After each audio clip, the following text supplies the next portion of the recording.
and I'd get tired. I always drove with my left hand. I stayed in the median road, that left lane. In case I nod off, my left hand would move the car to the side and catch that, and it would jar me up. So um, you have to have some type of diligence about yourself. And if you don't have diligence about yourself, you'll be easily swayed. You know how many of you are. Somebody say something to you, you haven't read it or researched it, but you repeating it. So you're part of the triple stages of darkness. That means you're wrong, you incorrect, and you misinformed. And that's how you deal with a lot of your life. I'm at a point now where, with me being almost 50 next year, my tolerance has been very, very small. And so I deal with certain things on a level that if you're not going to accept it, then okay, I'm okay with that. Yeah, it is a lot of jumping on the bandwagon stuff. See, um, when you're talking about uh, when you're dealing with different organizations and basically everything in life that we do, that phrase "study to show thyself approved," that's not just dealing with an organization. That's everything that you're dealing with.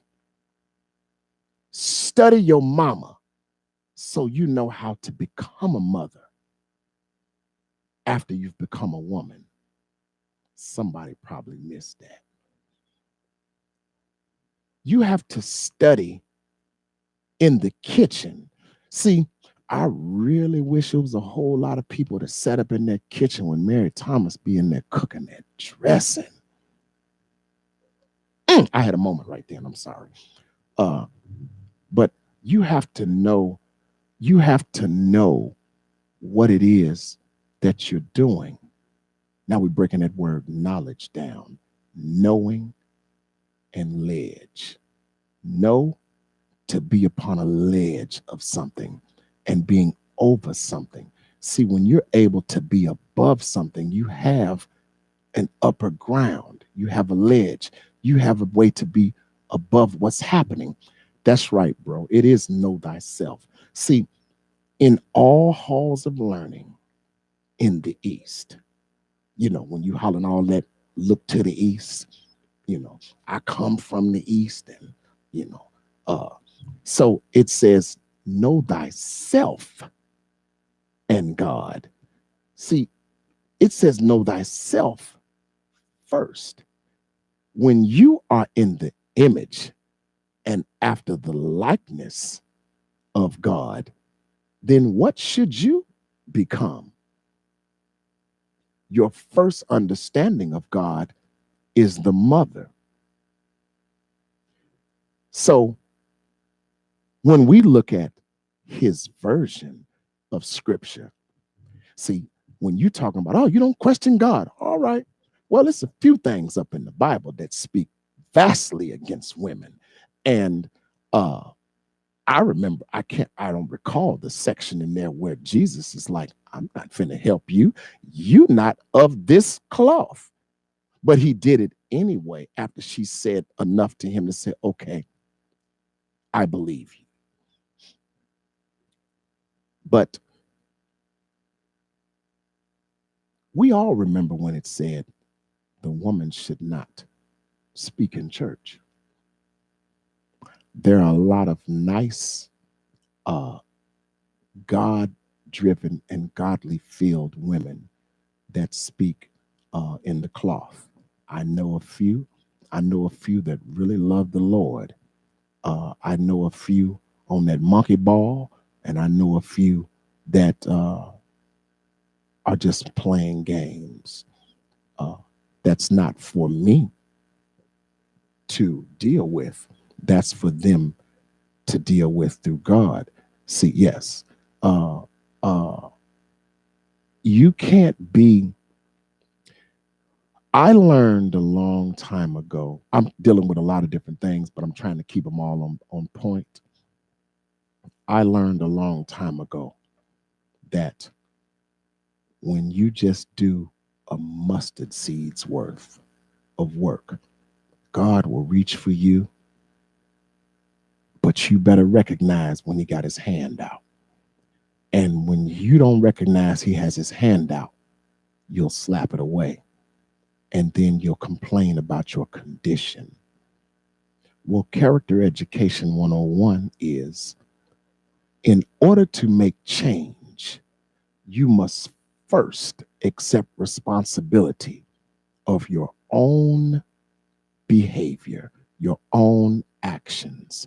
And if you don't accept responsibility in your own actions, you'll start pointing fingers. Wait a minute. Is that not what happened in the garden? Eve blamed somebody. Adam blamed somebody. No one took accountability for it. And that happens now. Well, what's going on in the relationship? Well, she ain't doing this. Well, he ain't doing that. Okay, we got that. What now? Well, I don't know. Well, if you don't know what we're here for, because I'm not getting ready to do that. We're not going to do the eggshell stuff. You will never tell me I need some time. That's why I don't deal with that space thing. That's why I said long ago, separation is the mild version of we need to get a divorce. It ain't finna happen. See, all of that, yeah, well, I know some people who separated and got back together and they're stronger now. Sure. Yeah, they went out there and thought it was going to be greener somewhere else, and it wasn't. So they came back to what they were comfortable with. But oftentimes in relationships, we do the monkey bar. I've said that before. The monkey bar is when you right here on the bar and you swing over here and it's all good, but then it goes bad. So you swing back to what you knew before, or you dealing with something over here and you swing over here and it's like, oh no, well, let me swing back over here where it's comfortable. See, we don't have the fortitude now to take what we have and add on to it and increase it. That's why it's funny to me when I hear a woman tell me, I ain't got time to be teaching no adult or teaching no grown man. I get that. But as I tell a lot of women, you can never expect a man to know something based upon his age. You have to look at the cloth he's come from and check his pedigree, check his bloodline. He got a lot of raggedy in his house. Why do you expect him to open the door for you? He don't open the door for his mama. Why do you expect him to be good to you? He cuss out his mama. Why do you expect that you got that good Becky and he gonna be all right with you and this new baby you got with him, and he don't take care of the ones he got? How all of a sudden is he a hell of a man, but he owe child support? Stop talking to me like that.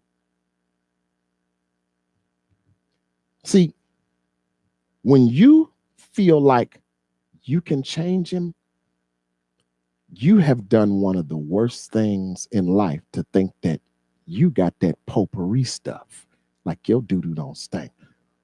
I understand, and I'll always use this phrase: men change for the woman that he feels is worth changing for. And if he has not changed, it ain't you, boo-boo. I know that was like a bag of nickels hitting you dead in your mouth, but it ain't you. Men change when they feel like she's worth changing for. So that wasn't my quote. See, that came from Steve Harvey, you know, the dude y'all be hating on because he spoke on that. It wasn't even something new under the sun from him. But when I heard it, I was like, yep, that's some raw dog stuff right there. See, we all go through different problems. We all have our different issues. We all go through certain things. We all have our own vices. We all have a story to tell. You got that right, Nina. You know about that. I didn't taught you about that cue ball in the sock. You're right. We all have our stories to tell. The thing is, do we grow from them? Secrets are things that you've never told anyone. That means you went to the grave with them. And you take the things that you've gone through in life, you take that lemon and you turn it into lemonade. A lot of us don't like doing that.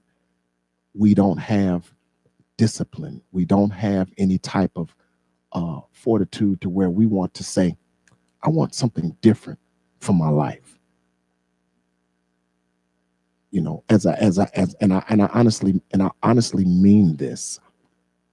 You can't be clearance rack all your life, then come into my life and tell me you need to be treated glass case.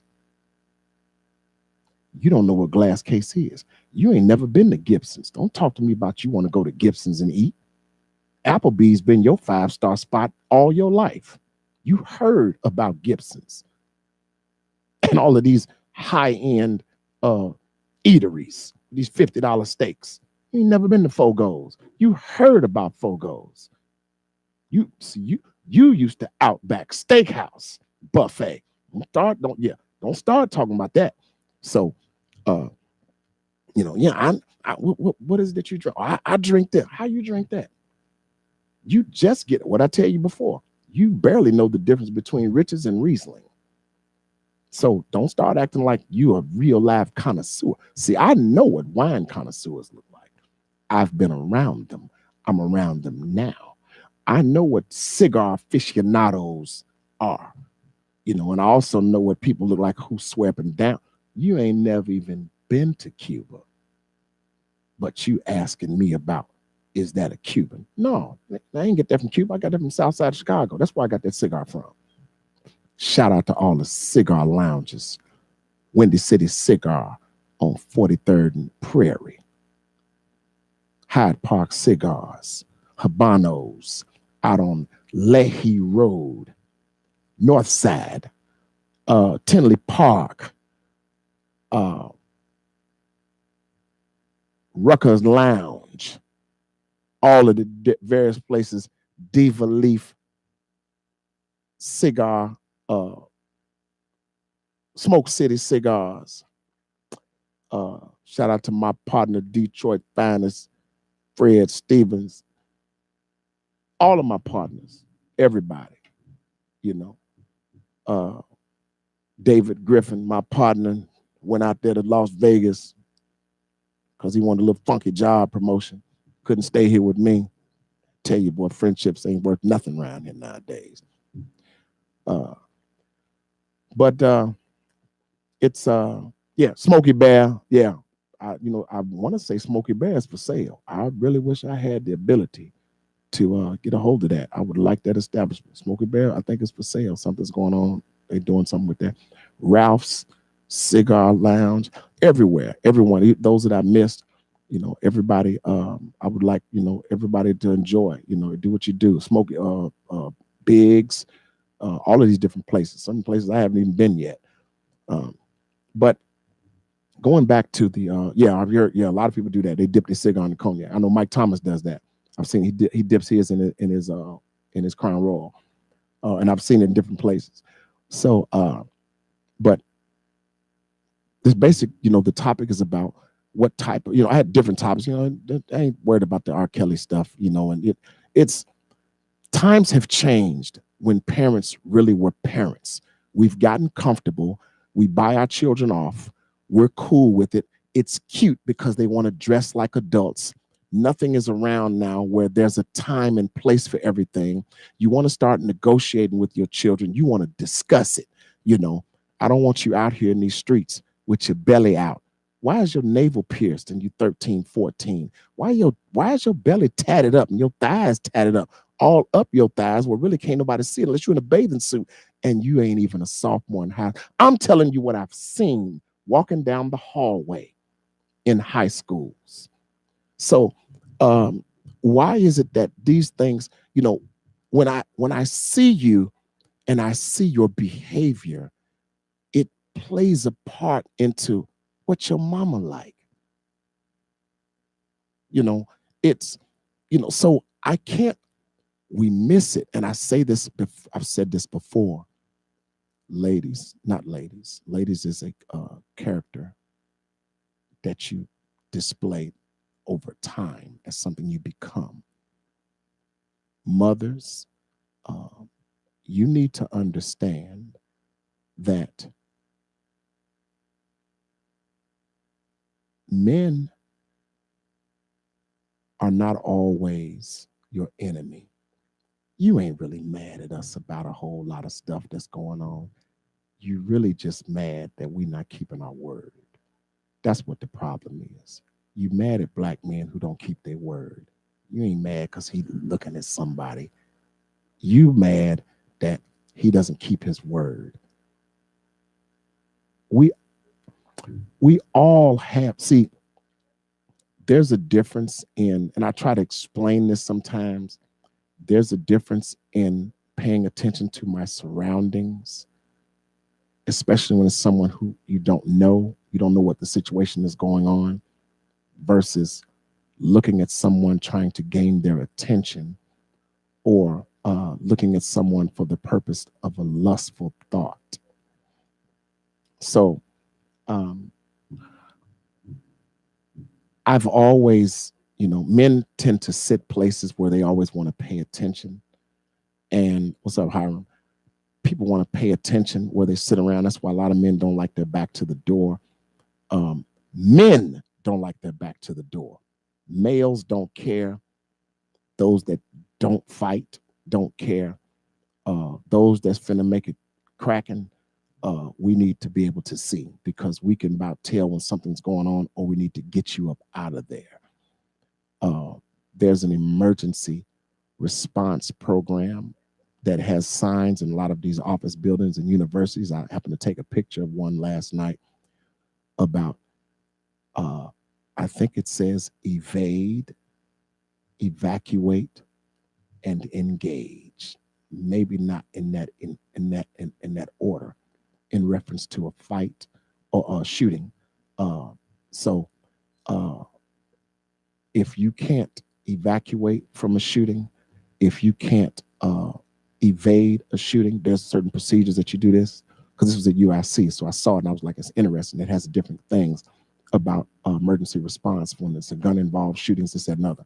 Shooting protocol, I want to say, is one of the things is called and engage. If you can't get away and you can't evacuate and your life get ready to come on the line, you got to see what them hands made of. Got to see what their hands made of. And so, certain things that I was trained in, there's a way how certain, if an assailant grabs a woman and has a gun to her throat, there's a lot better chance that situation can be talked down and dealt with physically than it can if he has a man in the chokehold, gun at the head. So there are ways that you have to engage certain things that have to be, certain dialogues. But I can't really stress it enough for people to take a different approach. There are a lot of people hurting. There are a lot of women hurting. You're getting older. You're coming up with a lot more excuses and justifications and reasons as to why you're still single, to defend why you're just not adequate enough. What that means is, one of the worst things I could ever hear someone say is, I can't marry my best friend. Why not? What's the purpose of the husband? Why would you not marry your best friend, someone who knows every intricate detail about you? They know if you lying. So now, you raggedy, you meet me. All I'm going to hear about is how good you are from your friend. Yeah, you got you a winner and blah, blah, blah, and yada, yada, yada. But then when something, something goes wrong, you will talk to your best friend about things. You won't talk to your husband, but you the one that trusts me with your life. We always miss that. We do all the nasty stuff in bed, but you talk to your friend about things that's going on and not me. I'm, that's difficult for me. That's difficult for me to understand. You don't trust me with information because you telling that to your friend, but you trust me with your life at night.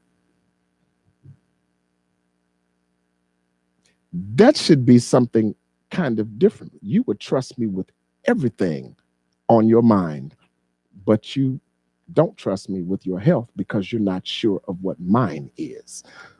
I would get that more than anything else.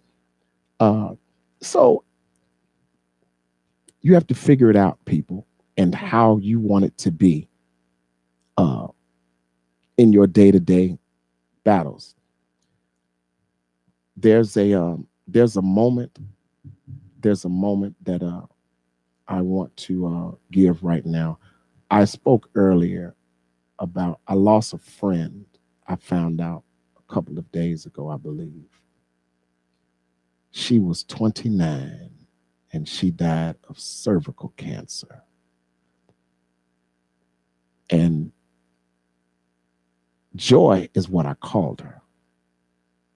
I think her first name was something else, but I didn't know who it was. They kept trying to tell me. So when they pulled the pictures up, I just broke down somewhat right there. And I just, had my moment in the car. But she had they got a little nice, I think it's a nice little big family, but it's a lot of girls. And Joy was the round the way girl. She had a good spirit about her. Always smiled when she saw me. She was just good people. And but Joy was that mother, I believe, that was raised a particular way because Joy's girls were disciplined. Disciplined. I thought she was a lot older than that, but Joy was 29. Her mother, she was disciplined because Joy did not play the radio with her kids. No, those girls were disciplined. I'm talking about that mama that will do work in the back seat. She'll do work in the back seat of the car. I'm talking about that real live backhand. Till your top lip swole, all in the back seat. Her siblings. They were all. Once I found out they were all in the same yoke. Yeah, all in the same. Yeah, they do the same thing. But yeah, I'm trying to keep track of when it all might pop off. I don't know when the funeral's going to be. I have to take care of someone Saturday and Sunday night, but it possibly be maybe Monday. I don't know. But funerals and I just don't get along. I just needed to know when. I don't even know if I can show because if I show, I'm going to say something. But I just don't. I don't do funerals like that. And uh, so, at any rate, that was my somber moment. Um, it is a little bit past 8. I'm going to talk about maybe 15 more minutes, I guess. Um, but I we have to figure out some things. We can't continue going on pointing fingers uh, with one another. What you've been doing hasn't been working for you. So try something else. And if the person talking to you has insight on what it is that's been going wrong with you, humble yourself and at least try it. You listen to that dude you paying to tell you something about your relationship, and you don't even know what his situation is. And you laid back telling all your business. And he practiced medicine. Let me prescribe something for you. This is what I'm going to subscribe for you. This is what I'm going to prescribe for you. Start treating everything in life like simple mathematics and a bank account. Here's what the simple mathematics are. If whatever it is that you're dealing with, man, woman, you still don't know, job, whatever, I don't care. Is it going to add to your life or is it going to subtract from your life? Is it going to multiply your life? Is it going to divide your life? Whatever it's going to do, it must equal out or it's wrong. That's simple math 101. You ain't have to pay for this. You ain't have to get no medication for this. None of that. Joe Ward used to always say, never deposit more into someone than you can get out of them. And I just took that and kept amplifying it in some different ways and just made it like it was a simple bank account, like I said. Deposit and withdraw. Never allow your emotions to get in front of the information. Well, what does that mean? You don't like how I'm talking to you because I'm talking to you like I'm your daddy. Well, damn it, you didn't listen to your daddy. So now you got a man in front of you, a man with a pair, and a man who said he would protect you will split a brick about you. And I'm trying to give you some PPI, protection, provision, and instruction.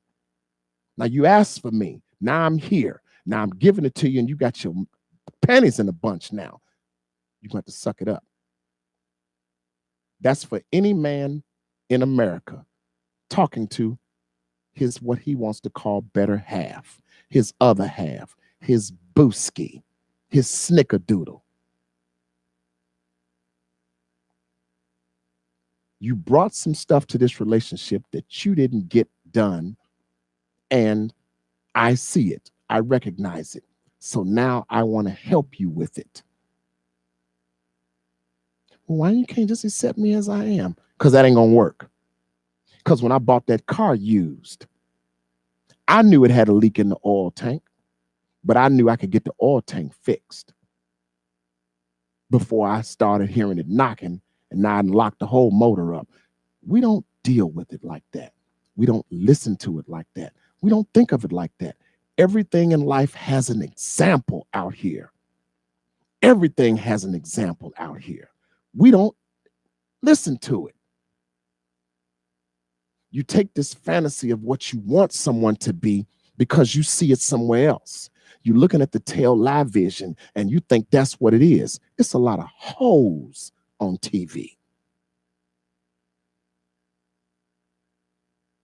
If you can't love me when all I have is butter and baking soda in the refrigerator, you don't deserve me when I got steak and rice in the cabinets.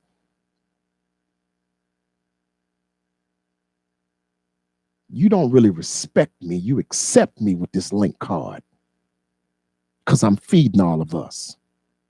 But now I'm stroked up on nice employment, a business, maybe shook up and tore off a little lotto money. Now you want to start having some babies. Not because you want to be a family, not because you want to be a mother and raise some structure. You want to ensure your financial security. That's what pisses me off with a lot of females today. You ain't no damn mother. You don't want to be a mother. Your mama ain't a mother. But now all of a sudden you want to raise a family from what? Because you see I got some paper. These dudes out here renting rims. You being bought off by a 9-piece with some lemon pepper and some Remy. It is what it is. I've seen it. That's why I say and talk like I do, because I've seen it. Oh, but the excuse what kind of women you seeing? The same stank booties that's out here running these corporations that show up in these places with the same problems that anybody else got. See, I remember when John Hanna said, let me see if I remember this. He said, what I found that people who got money have the same problems that people who don't have money. They need God too. He said when he goes to the restaurant and he's reading one of those menus and he recognized something, he said he's looking at something, he said he can't pronounce it. He said, I'll have that right there. We call it perping, meaning perpetrating a fraud. We change the name periodically because we want to sound hip and up on things, stunting. I'm the number one stunner. Really? So you're the number one liar or fronter. That's what you're doing. You're the number one fronter. And you got this in your Facebook name. I'm the number one stunner. Right.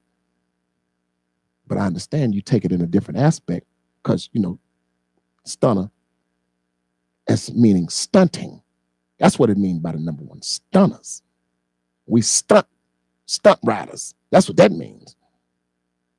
But that ain't where it came from. I'm the number one stunner. I'm the number one stunner. I'm the number one fronter. But even that grows old over time. So, Big Cat, T, I'm sending a few people at you. I don't know if they came. Hopefully they did. Appreciate what you did. All of that's locked down. It's all exonerated. I'm good. I need to get back on that softball field. I just got to find the time, man. I'm doing this asset protection stuff. So I'm on the road different times and finding work, and but I'm doing good. But I miss you, bro. I miss you out there on that softball field. So it's I don't really know what to say or offer. I mean, it has to start with you. You have to just say, you know what? I'm tired of running across men that have done me wrong, but maybe they haven't done me wrong. Maybe I'm just not willing to see what I've been doing wrong and looking for some correction. There are a lot of good men out here that have their own choice alternative, but to juggle you because they're tired of being hurt and abused and talked about. It's a strange thing when you will talk bad about a man and certain things that he's done, but you forgot that I remember you in high school. I remember when you got caught in them lockers. I remember when you had friendly booty as a freshman. I remember when you used to get caught in them hallways. I remember when you used to get picked up and that wasn't your uncle when you used to leave the school. That's other stuff we don't discuss since we riding on Rob. Sure, Rob is wrong. Rob ain't the only grown man tearing off these young girls. Let's stop playing them games. See, you wouldn't see some of these young girls out here built like they are. Damn, what's in the food? Because their mothers look like that.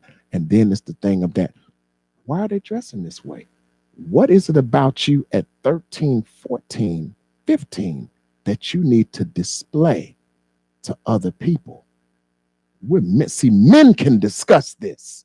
Men, not pedophilic men, not men who do that. No, we talking about men. None of us blind, men or women. None of us blind. Some of these young girls out here look grown, but because they got them khakis on, who the hell? Man. Prime example for all of my Simeon folk who remember me, who remember when we were there in 12. I always called her Miss Porter because that was her name. But we were at Corliss. We were at Gately Stadium. And everybody knew this girl. She was cold. Her mama was cold.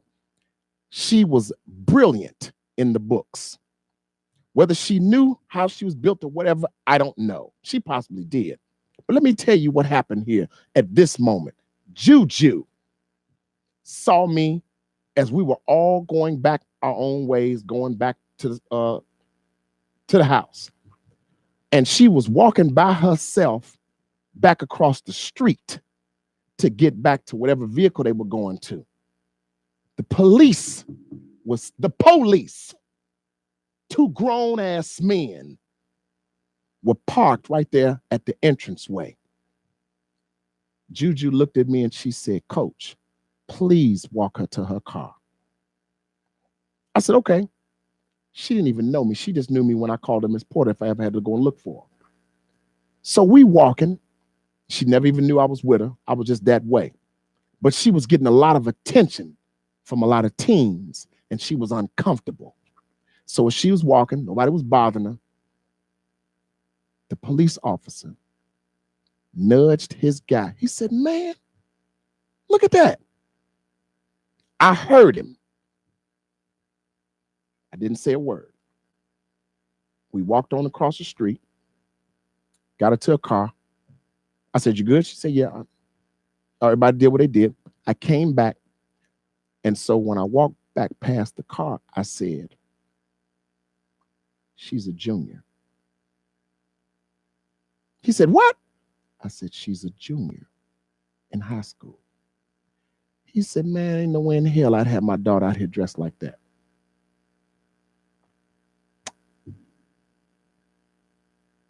Perception, whatever his thoughtful motive was, it doesn't matter.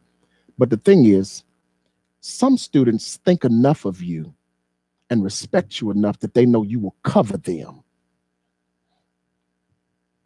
That's why it pissed me off when another girl who I tried to check on, who was a problem child in school,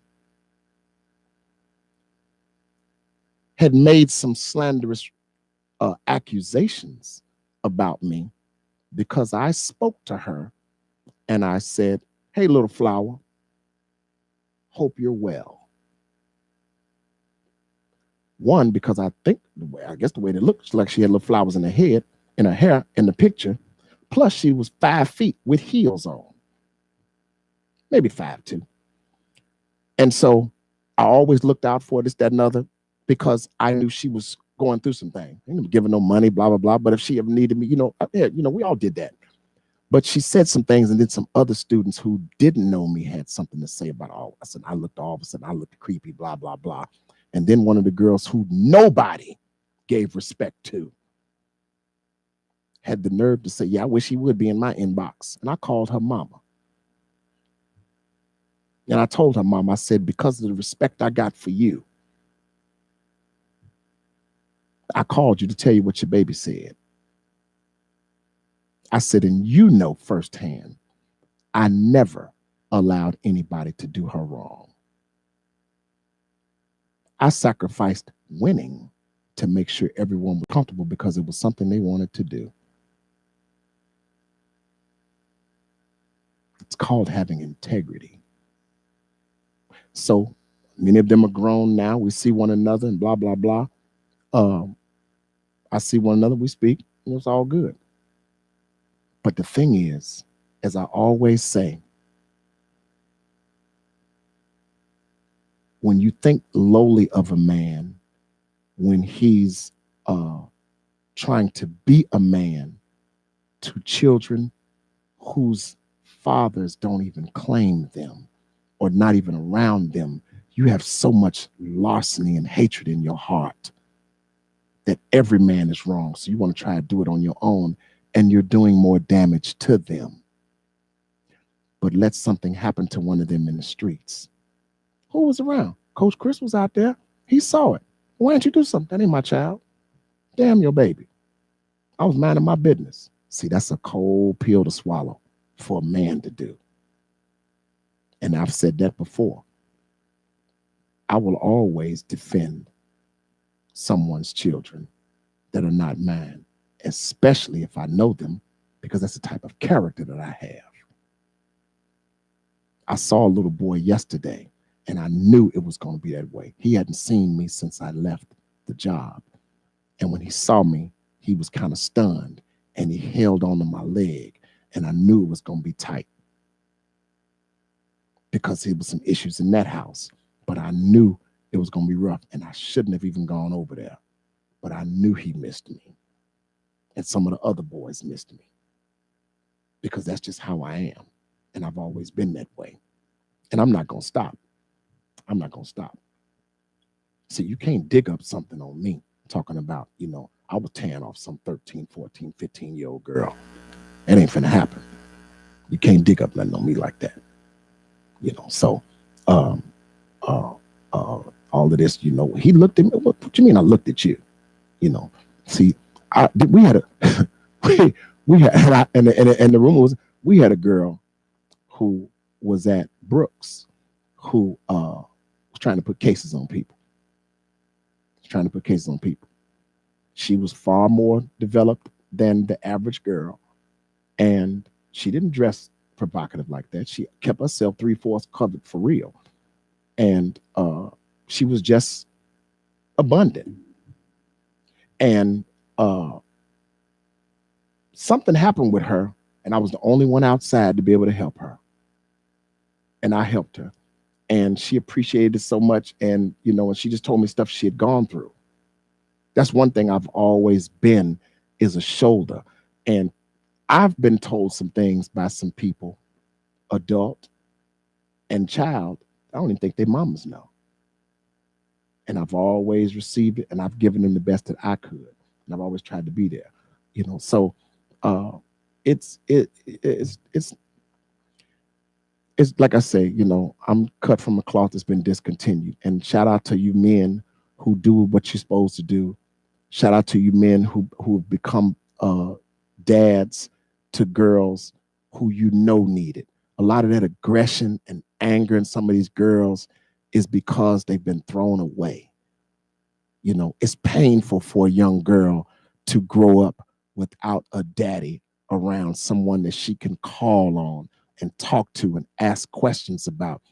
It's a lot of birds nest on the ground, man, and it's a lot of cats out here, and they just picking, and they picking and picking, and I have been in situations where I've had to check some kids that I didn't know at all, male and female, and I've let it be known, I'm not concerned with the repercussion when I say something to you.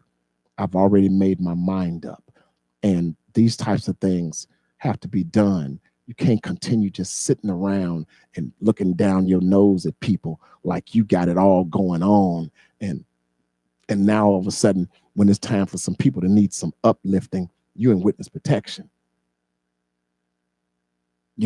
So I don't get down like that. There's nothing wrong with the village. The village is just nervous. Every elder that I see, I call them dad or ma.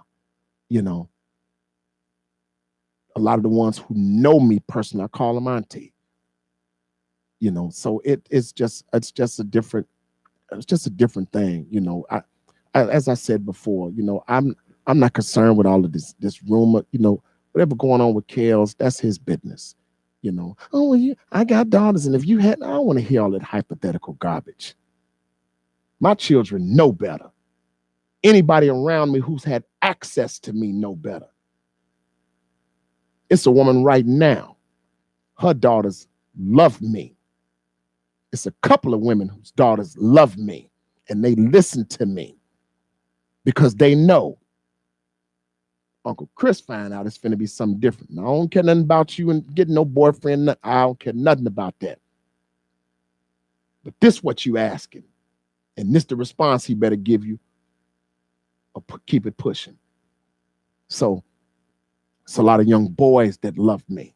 I see by how they hug me, and then I see the pain in their mothers' faces because they miss that, or they like that, or they want me to approach them. No. You've been making some horrible decisions for a long time, and I'm not going to save you. Plus, I'm good. So um, it's a different situation. Um, a lot of us just need to sit back and reflect. See, I've had examples on how I need to speak to women, talk to women, converse with women, and relate with women, treat women, et cetera, on all different scales. I know how to treat you when you want to treat me like I'm some type of bum. I know how to treat you when you want to treat me like I'm a king. I know how to treat you when you want to play games. I know how to treat you when you think you can win this fight. So uh, there are different levels. And no, I'm not going to continue giving you the Cheshire cat smile. See, even a rattlesnake lets you know when you've gone too far. See, I've had various different handles. People never understood when it used to be called the silverback rattlesnake. So um, uh, people when I used to have Dick Dastardly, you know, the carnal man always thought that I was talking about my penis. But those of us who grew up on Hanna-Barbera, we knew who Dick Dastardly was. Dick was going to do whatever it took to win. Dick Dastardly and my other one was Snidely Whiplash. We're going to do whatever it takes to win. So it's just a strange thing. And although I'm having my Job moments when I deal with it, I'm going to continue saying the things that I do. Uh, I've not, I've never, I'm not concerned with how you receive it. I'm concerned with when you want to try and make me out to be something that I'm not, and you don't know me. Um, that's something that bothers me, and I don't just take it. Oh, they talked about Jesus too. No, I'm not that dude. Um, I I only keep in line that uh, I need to give it a lot more time before I get a felony about you. So I just I keep a lot of the things that I say in perspective. Um, I I can't allow my emotions to get in front of the information. I can't allow how you see me to be the catalyst, your narrative to be what it really is. So um, I think I'm done for right now. Um, I want to give a shout out to my sponsor, E.W. Callahan Funeral Home, where our motto is if you sick, give me your number quick. Three Chefs Restaurant. I'm losing too much weight, not being able to eat there. Don't make me start cheating on y'all. I appreciate everyone and everything that they've done.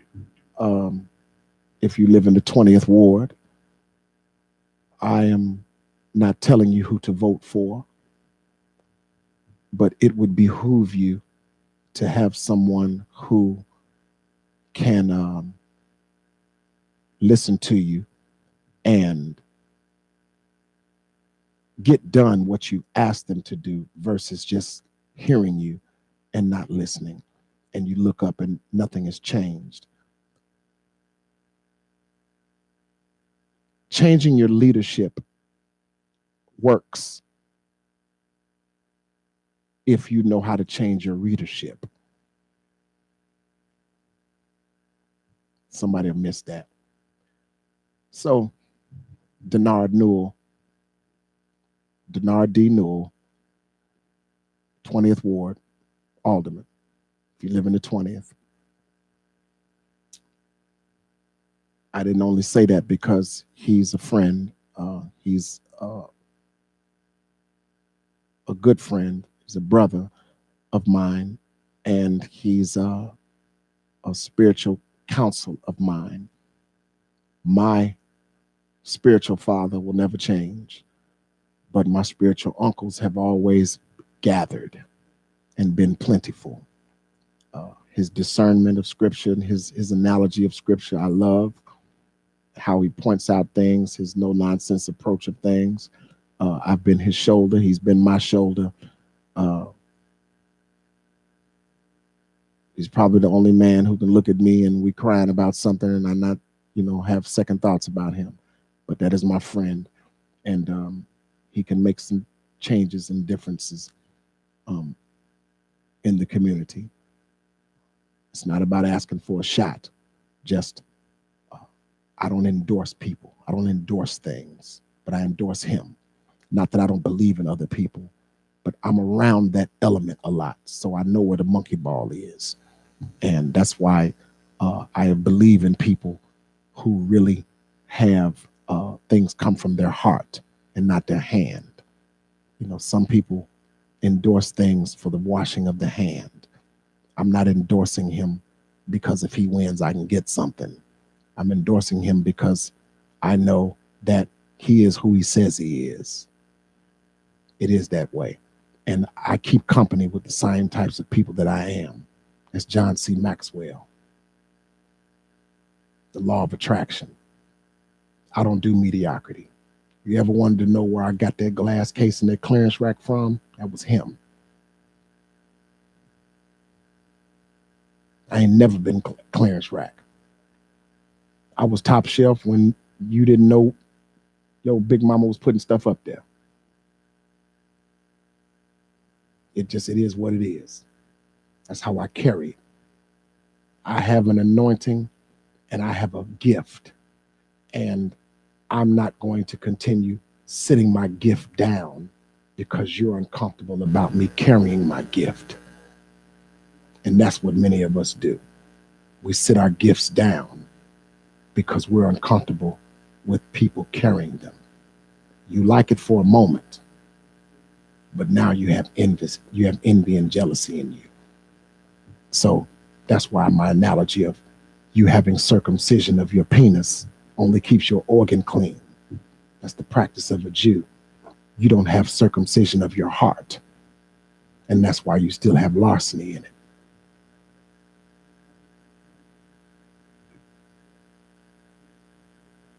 Peace and blessings to you all.